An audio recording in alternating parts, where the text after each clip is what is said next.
India Pakistan இடையேயான மோதல்கள் மற்றும் சண்டை நிறுத்தம் குறித்து விவாதிக்க நாடாளுமன்றத்தின் சிறப்பு கூட்டத்தை கூட்ட வேண்டும் என்று காங்கிரஸ் வலியுறுத்தியுள்ளது.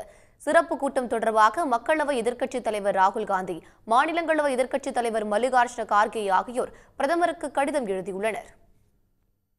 நாடாளுமன்ற சிறப்பு கூட்டத்தை உடனடியாக கூட்ட வேண்டும் என்ற எதிர்க்கட்சிகளின் ஒருமித்த கோரிக்கையை மீண்டும் வலியுறுத்துவதாக தனது கடிதத்தில் ராகுல் காந்தி குறிப்பிட்டுள்ளார்.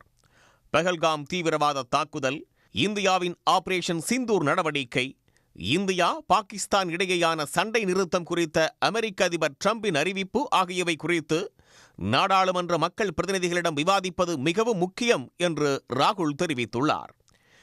எதிர்கால சவால்களை சந்திப்பதற்கு இந்த விவாதம் நல்வாய்ப்பாக இருக்கும் என்று கூறியிருக்கும் ராகுல் காந்தி, தனது கோரிக்கையை தீவிரமாகவும் விரைவாகவும் பரிசீலிப்பீர்கள் என்று தாம் நம்புவதாக அந்த கடிதத்தில் குறிப்பிட்டுள்ளார்.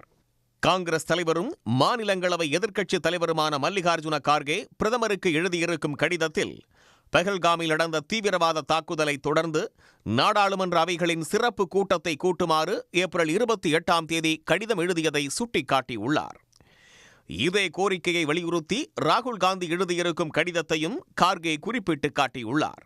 நாடாளுமன்ற சிறப்பு கூட்டத்தொடர் கூட்டப்பட வேண்டும் என்ற எதிர்க்கட்சிகளின் கோரிக்கையை மாநிலங்களவையின் எதிர்க்கட்சித் தலைவர் என்ற முறையில் தாம் ஆதரிப்பதாக கடிதத்தில் குறிப்பிட்டிருக்கும் மல்லிகார்ஜுன கார்கே, அதனை பிரதமரும் ஒப்புக்கொள்வார் என்று தாம் நம்புவதாக கூறியுள்ளார். உடனுக்குடன் செய்திகளை தெரிந்து கொள்ள சன் நியூஸ் பெல் ஐகானை கிளிக் பண்ணுங்க.